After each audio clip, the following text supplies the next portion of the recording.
नमस्कार दोस्तों, हमारे YouTube चैनल में आपका हार्दिक स्वागत है। आज हम पढ़ेंगे माध्यमिक शिक्षा बोर्ड कक्षा 10 विषय गणित की प्रश्नावली 10 जिसका नाम है बिंदु पथ।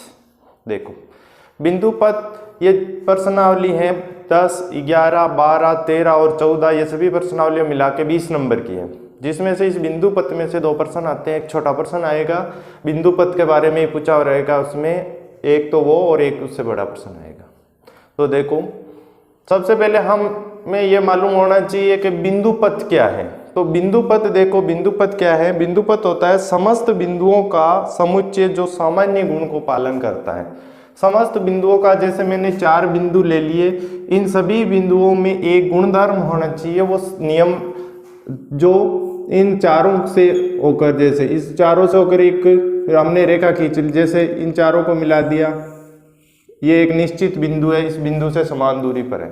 कहने का मतलब कोई बिंदु है, ये बिंदु है, इस बिंदु से समान दूरी पर स्थित बिंदुओं का समुच्चय ही उसका बिंदु पथ कहलाता है। जैसे मैं कहूँ कि इस बिंदु से समान दूरी पर ये रहे बिंदु, जैसे ये एक लाइन है, इससे समदूरस्थ बिंदु का बिंदु पथ क्या होगा? तो इस लाइन में एक लाइन है, इस लाइन में अनंत बिंदु होते हैं। इस बिंदु का बिंदु पथ यहाँ की दोनों, इसका इस प्रकार इसके दोनों ओर की समांतर रेखा है।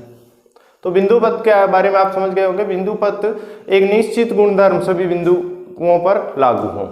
अब देखो सामान्य परिचय। सामान्य परिचय में अंतःकेंद्र, परिकेंद्र, लंब केंद्र, इनके बारे में होगा। एक है हमारे गुरुत्वीय केंद्र। तो देखो त्रिभुज भुजाओं के लंब समद्विभाजक संगामी होते हैं। संगमन बिंदु को हम क्या कहते हैं? परिकेंद्र कहते हैं। देखो त्रिभुज, हमने एक न्यूनकोण त्रिभुज लिया है। त्रिभुज की भुजाओं के लंब समद्विभाजक, इस भुजा का लंब समद्विभाजक, किसी भी रेखाखंड का लंब समद्विभाजन करना है तो प्रकार को आधे से ज्यादा खोलकर एक चाप इधर एक चाप इधर, यहाँ पे रख के एक चाप दूसरा पांच, इनको मिला दिया, ये लंब समद्विभाजक। इस पे भी लंब समद्विभाजक और इस पे भी लंब समद्विभाजक। जो ये बिंदु होता है संगामी, संगामी का मतलब एक ही बिंदु से होकर गुजरने वाली रेखाएं संगामी रेखाएं कहलाती, एक ही बिंदु से होकर गुजरती है। तो लंब समद्विभाजक संगामी होते हैं और इस संगमन बिंदु को हम क्या कहते हैं? परिकेंद्र कहते हैं। ये हमारा हो गया परिकेंद्र। अब देखो परिकेंद्र की विशेषता, न्यूनकोण त्रिभुज में परिकेंद्र अंत्यभाग में स्थित होगा। देखो जरा, अधिक कोण त्रिभुज में परिकेंद्र हमेशा अधिक कोण से बाहर स्थित होगा, त्रिभुज से बाहर स्थित होगा, कहीं पे भी हो सकता है, त्रिभुज से बाहर स्थित होगा। और उसके बाद में बाह्य भाग में समकोण त्रिभुज में परिकेंद्र कर्ण पर स्थित होगा। समकोण त्रिभुज में परिकेंद्र कहाँ पे स्थित होगा? कर्ण पर स्थित होगा। इस प्रकार ये तो ये हमारे बारे परिकेंद्र के बारे में। परिकेंद्र की अच्छी तरह याद करनी है ये परिभाषा आपको। उसके बाद में अंत्यकेंद्र। देखो त्रिभुज के कोणों के समद्विभाजक संगामी होते हैं। संगमन बिंदु को अंत्यकेंद्र कहते हैं। ये एक त्रिभुज है, कोई सा भी त्रिभुज हो सकता है, न्यूनकोण, अधिक कोण, समकोण, कोणों के समद्विभाजक, इस कोण का समद्विभाजक, इस कोण का समद्विभाजक, इस कोण का समद्विभाजक, ये एक ही बिंदु से होकर गुजरते हैं और इस बिंदु को हम क्या कहेंगे? अंत्यकेंद्र। लंब केंद्र, त्रिभुज के तीनों शीर्ष लंब संगामी होते हैं और संगमन बिंदु को लंब केंद्र कहते हैं। देखो त्रिभुज के तीनों शीर्ष लंब, एक त्रिभुज है, ये त्रिभुज बना दिया, शीर्ष लंब, शीर्ष लंब की परिभाषा देखो क्या होती है? शीर्ष से सम्मुख भुजा पर लंबवत खींचा गया रेखाखंड, शीर्ष से सम्मुख भुजा पर लंबवत खींचा गया रेखाखंड शीर्ष लंब कहलाता है। ये शीर्ष लंब है, इस भुजा से ये शीर्ष लंब, इस भुजा पे ये शीर्ष लंब। शीर्ष लंब संगामी होते हैं और संगमन बिंदु को हम क्या कहते हैं? लंब केंद्र कहते हैं। अब देखो लंब केंद्र की भी एक विशेषता है कि न्यूनकोण त्रिभुज में लंब केंद्र अंत्यभाग में स्थित होता है। समकोण त्रिभुज में लंब केंद्र समकोण वाली भुजाओं पर स्थित होगा। समकोण त्रिभुज का लंब केंद्र यहाँ पे स्थित होगा। अगली परिभाषा गुरुत्वीय केंद्र या केंद्रक बोलते हैं जिसे। त्रिभुज की ये विज्ञान वाला केंद्रक नहीं है, ठीक है। त्रिभुज की माध्यिकाएं संगामी होती हैं और संगमन बिंदु गुरुत्वीय केंद्र कहलाता है। जैसे कोई भी, सबसे पहले तो माध्यिका क्या होती है? ये एक त्रिभुज है, त्रिभुज के किसी शीर्ष से सम्मुख भुजा के मध्य बिंदु को मिलाने वाला रेखाखंड माध्यिका कहलाती है। सुनो वापस, किसी त्रिभुज के शीर्ष से सम्मुख भुजा के मध्य बिंदु को मिलाने वाला रेखाखंड माध्यिका कहलाता है। त्रिभुज में 3 माध्यिकाएं होती हैं। इन माध्यिकाओं का संगमन बिंदु होता है फिक्स बीच का पॉइंट ये हमेशा ही मध्य में काटता है। बीच के पॉइंट को हम क्या कहते हैं? गुरुत्वीय केंद्र या केंद्रक कहते हैं। और अगला देखो, इससे संबंधित जो प्रश्न आते हैं, एक छोटा प्रश्न आता है। छोटा प्रश्न आपको जो लिखाएंगे इनमें से ही आएगा, इससे बाहर नहीं जाएगा। छोटा प्रश्न जो आएगा देखो ध्यान से, समतल पर लुढ़कते हुए पहिए का बिंदु पर समतल के समांतर रेखा, एक कोई समतल है, इस पर ये कोई पहिया लुढ़क रहा है। इस प्रकार ये समतल है, इस समतल पर पहिया लुढ़क रहा है। इस पहिए का बिंदु पथ क्या होगा? पहिया कहाँ से जुड़ा है? इस बिंदु से। इस बिंदु का बिंदु पथ क्या होगा? इस समतल के समांतर रेखा। समतल पर लुढ़कते हुए पहिए का बिंदु पथ क्या होगा? समतल के समांतर रेखा। आपके प्रश्न इस प्रकार आएगा, छोटा प्रश्न आएगा, 1 से 10 में से आएगा कि समतल पर लुढ़कते हुए पहिए का बिंदु पथ क्या होगा? तो आपको लिखना है समतल की समांतर रेखा, 1 नंबर। अब देखो, घड़ी की सुई का बिंदु पथ, घड़ी की सुई, ये घड़ी है, इसकी सुई किस प्रकार घूमती है? इस प्रकार घूमती है, तो इसका बिंदु पथ क्या हो जाएगा? कौन से पथ से गुजर रही है वो? वर्ताकार पथ, या हम कह सकते हैं वर्त की परिधि। घड़ी के पेंडुलम का बिंदु पथ, पेंडुलम वाली घड़ियां होती हैं, इस प्रकार पेंडुलम होता है इस घड़ी में, तो वो पेंडुलम यहाँ तक जाता है, वापिस यहाँ तक। इस प्रकार जो आकार बनाता है ये घड़ी का पेंडुलम बनाता है, और इसका बिंदु पथ क्या हो जाएगा? कहाँ से कहाँ तक जा रहा है? एक चाप बना रहा है, तो वर्त का चाप। दो बिंदुओं का बिंदु पथ, दो बिंदुओं का बिंदु पथ, देखो 2 बिंदु हैं, इन बिंदुओं का बिंदु पथ क्या होगा? इनको मिलाने वाली रेखाखंड, इनको मिलाने वाले रेखाखंड का लंब समद्विभाजक, इस रेखाखंड का लंबवत भी है और समद्विभाजक है, लंब समद्विभाजक क्या होगा? बिंदु पथ होगा।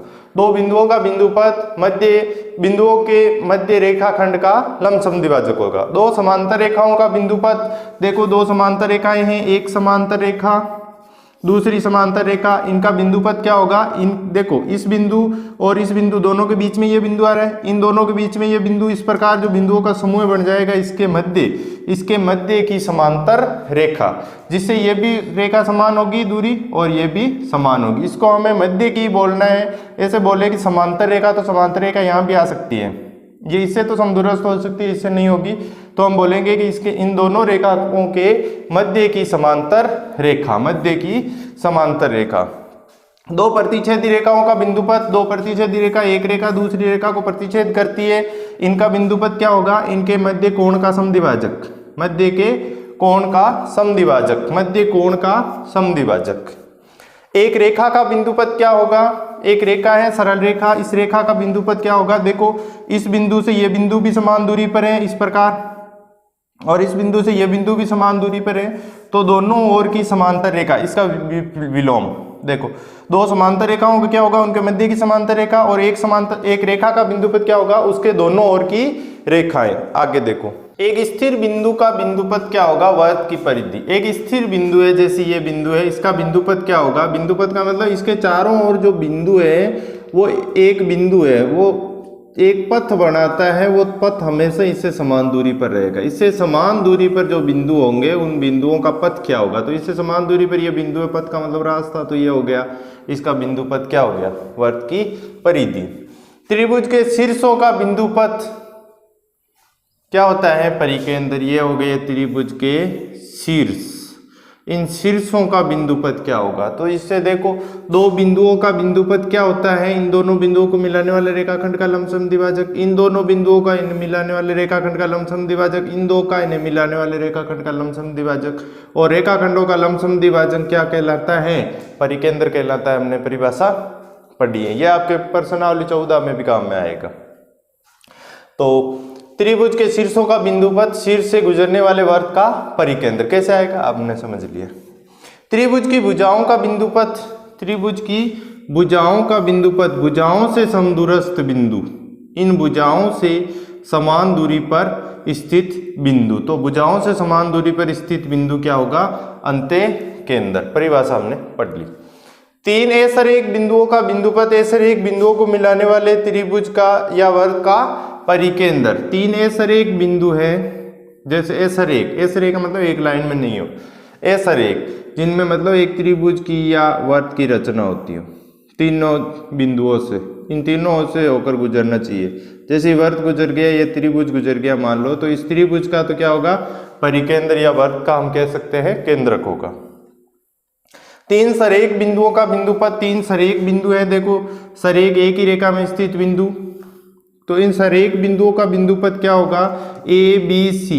देखो कोई वर्त बनाए तो इन दो से होकर गुजर सकता है, ये नहीं आएगा इसमें, और इन दो का वर्त बनाए तो ये नहीं आएगा, इन दो में ये नहीं आएगा। देखो इन दो बिंदुओं का बिंदुपद क्या होगा, इनके मध्य की रेखा, इन दो का बिंदुपद क्या होगा, दो बिंदुओं का बिंदुपद मध्य लमसम द्विभाजक। अब देखो यहाँ पे भी कोण 90 है, यहाँ पे भी 90 है, 90 90 दोनों कोण हो गए, तो हम कह सकते हैं ये दोनों रेखाएं समांतर है। ये समांतर है तो ये कहीं काटेगी नहीं, काटेगी नहीं तो ऐसा कोई बिंदु नहीं आएगा जो इस रेखा से ही समान हो और इस रेखा से ही समान हो, तो ये अस्तित्व में नहीं है, ऐसी बात संभव नहीं है। आगे देखो प्रमेय 10.6 मोस्ट प्रमेय है, इस प्रश्नावली में एक ही प्रमेय पर आधारित है ये पूरी प्रश्नावली, 10.1 अलग है, 10.2 इसी प्रमेय पर आधारित है, और एक प्रश्न इसमें से ही आता है आपके। तो देखो त्रिभुज की माध्यिकाएं संगामी होती हैं, संगमन बिंदु को केंद्र कहा जाता है, ये तो हमने सामान्य परिचय में पढ़ लिया है। केंद्रक माध्यिका को 2:1 में विभाजित करता है, ये काम में आएगा प्रश्न। देखो केंद्रक माध्यिका को 2:1 में विभाजित करता है, किधर से करता है, शीर्ष की ओर से।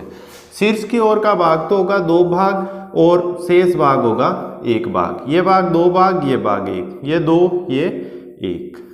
तो शीर्ष की तरफ जो भाग होता है वो 2 भाग होता है, और भुजा की तरफ जो भाग होता है वो 1 भाग होता है। और माध्यिका की परिभाषा देखो क्या होती है, त्रिभुज की भुजाओं के मध्य बिंदुओं को मिलाने वाला रेखाखंड माध्यिका कहलाता है। ये भाग बराबर होगी, ये भुजा, मध्य बिंदु है F, मध्य बिंदु है E और D, ये ज्ञात करना है। अब हमें ज्ञात करना है, सिद्ध करना है कि त्रिभुज की माध्यिकाएं संगामी होती हैं क्या। तो देखो सबसे पहले तो इसमें क्या दिया है, इसमें एक त्रिभुज दिया है, त्रिभुज ABC, जिसमें BE और CF दो माध्यिकाएं हैं जो बिंदु O से होकर गुजरती है। हमें क्या सिद्ध करना है कि AD भी एक माध्यिका है। AD माध्यिका कब सिद्ध होगी, जब मैं BD और DC को बराबर बताऊं। AD भी एक माध्यिका है, और उसके बाद में ये सिद्ध करना है हमें कि ये माध्यिका 2:1 में विभाजित होती है। दो बात सिद्ध करनी है। फर्स्ट AD माध्यिका है, अर्थात BD और CD बराबर है, AO अनुपात OD, OB OC और OC OF, केंद्र की तरफ का भाग और भुजा की तरफ का भाग। केंद्र की तरफ का भाग तो 2 भाग होगा, भुजा की तरफ भाग होगा वो 1 भाग होगा। एक रचना करनी पड़ेगी हमें। AD को इस प्रकार आगे बढ़ाया, इस AD को इस प्रकार आगे बढ़ाया कि AO के बराबर क्या हो जाए, OG, इस AO भुजा के बराबर क्या हो जाएगी, OG, डैश डैश से आपको दर्शाया हुआ है। फिर BG और CG को मिला दिया। अब देखो आगे हमें सिद्ध क्या करना है, हमें इस चतुर्भुज को BOCG को समांतर चतुर्भुज सिद्ध करना है। समांतर चतुर्भुज सिद्ध करने के बाद में हम कहेंगे कि समांतर चतुर्भुज के विकर्ण समद्विभाजित करते हैं, तो हम कह देंगे कि ये भुजा, ये माध्यिका हो गई, AD मध्य बिंदु हो गया, और उसके बाद में 2:1 का बता देंगे। तो देखो ये मध्य बिंदु है, और AO और OG भी बराबर हो गया, तो इस त्रिभुज ABG में F मध्य बिंदु है, O मध्य बिंदु है, त्रिभुज की 2 भुजाओं के मध्य बिंदुओं को मिलाने वाला रेखाखंड तीसरी भुजा के समांतर और आधा होता है। ये प्रमेय हमने पढ़ी है कक्षा 9 में। तो ये इस OF और BG समांतर है, तो OC और BG भी समांतर होगा। इसी प्रकार OE और GC समांतर हैं, तो BO और GC भी समांतर हो जाएगा। ऐसा चतुर्भुज जिसकी सम्मुख भुजाएं समांतर हों समांतर चतुर्भुज कहलाता है। अब देखो कैसे सिद्ध करेंगे। ये प्रमेय है, ये आपको लिखनी है, ये कक्षा 9 की प्रमेय। त्रिभुज की 2 भुजाओं के मध्य बिंदुओं को मिलाने वाला रेखाखंड तीसरी भुजा के समांतर, और तीसरी भुजा का क्या होता है, आधा होता है। अब देखो त्रिभुज ABG में, त्रिभुज ABG में देखो F AB का मध्य बिंदु है, मध्य बिंदु है, तथा OAG का मध्य बिंदु है, OAG का मध्य बिंदु है।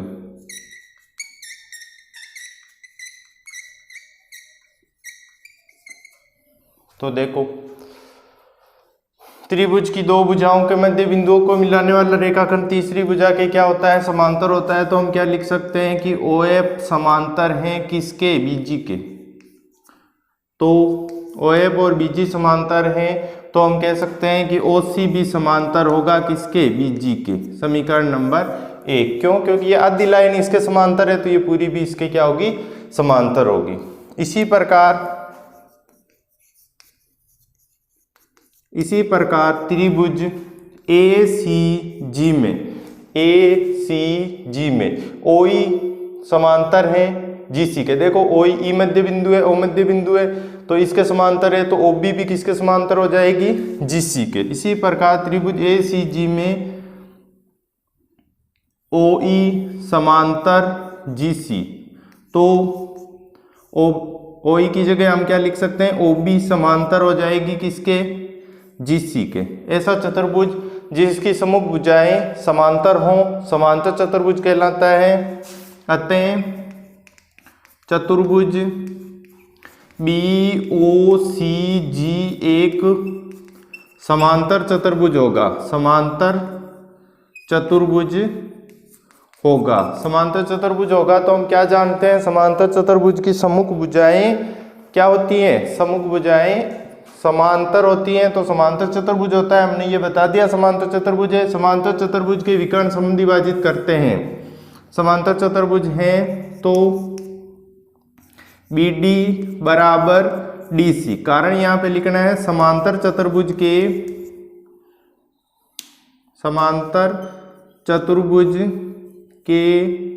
विकर्ण समद्विभाजित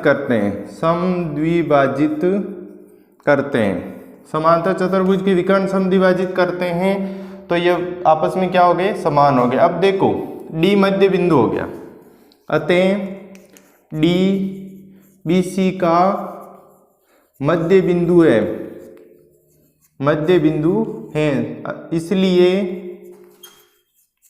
इसलिए AD त्रिभुज ABC की माध्यिका होगी। एक बात हमने सिद्ध कर दी है कि त्रिभुज की माध्यिकाएं AD, BE और CF तीनों क्या है, संगामी है। हमने AD को माध्यिका सिद्ध कर दी, तीनों बिंदु O से होकर गुजरती है, तो हमारा एक बात पूरी हो गई कि त्रिभुज की माध्यिकाएं हैं वो संगामी है, AD माध्यिका है। अगला देखो, अब देखो आगे का, इसका प्रश्न संख्या 2 AO अनुपात OD, OB OE और OC OF को 2:1 में विभाजित करना है। हमने क्या किया था, चतुर्भुज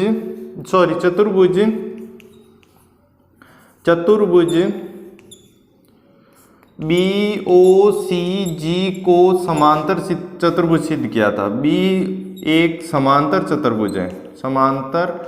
चतुर्भुज है तो हमने BD और DC को बराबर बता दिया था। अब हम कह सकते हैं कि भाई OD और DG भी आपस में क्या है, बराबर है। समांतर चतुर्भुज के विकर्ण समद्विभाजित करते हैं। समांतर चतुर्भुज के विकर्ण समद्विभाजित करते हैं मतलब D मध्य बिंदु हो गया। तो OD और DG किस आपस में क्या हो गए, बराबर हो गए। अब देखो OD बराबर ये OG बराबर क्या होगा, O से G तक की भुजा। OG बराबर क्या होगा, OD प्लस DG। OG बराबर OD प्लस DG को हम क्या लिख सकते हैं, OD लिख सकते हैं समीकरण नंबर 2 से।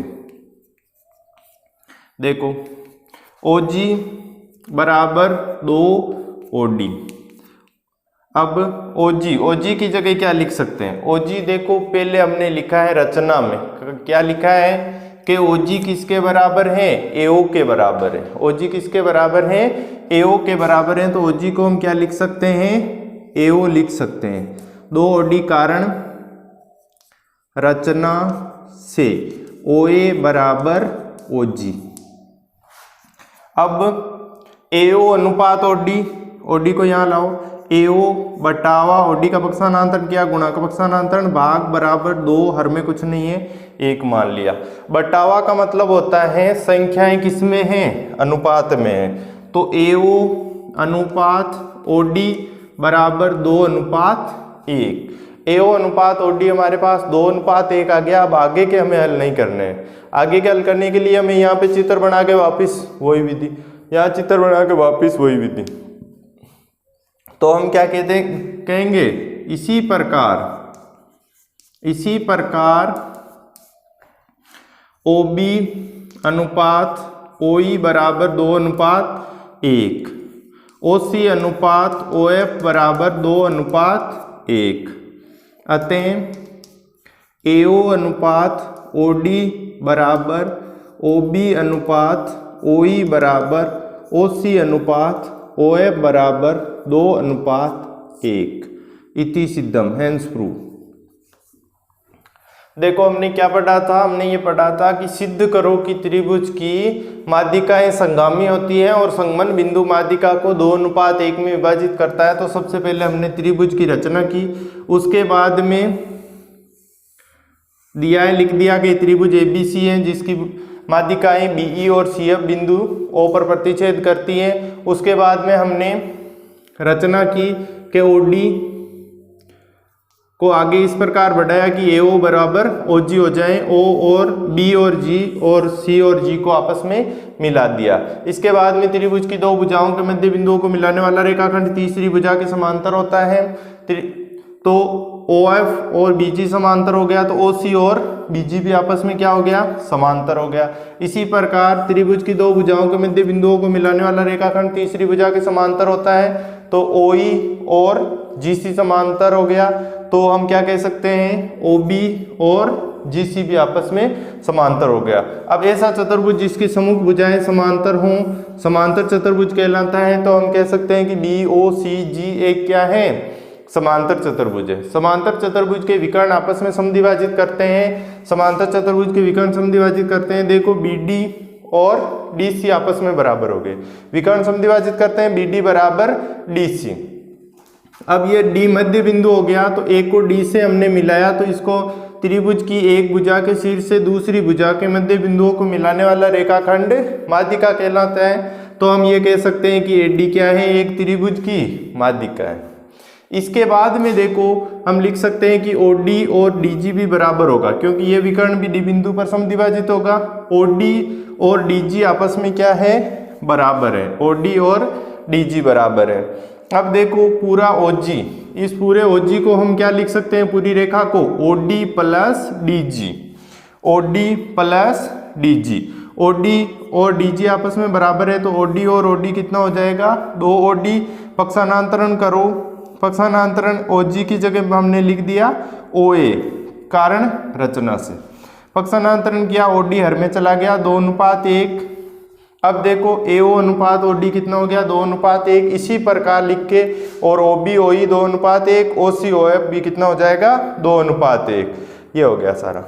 ये हमारी प्रमेय 10.6 कंप्लीट है। इस प्रश्नावली में एक ही प्रमेय मोस्ट है, ये प्रमेय, इस पर आधारित एक प्रश्न जरूर आता है। अब देखो हमारा वीडियो यदि आपको पसंद आया तो लाइक कीजिए और कमेंट कीजिए और वीडियो को ज़्यादा से ज़्यादा शेयर कीजिए। धन्यवाद।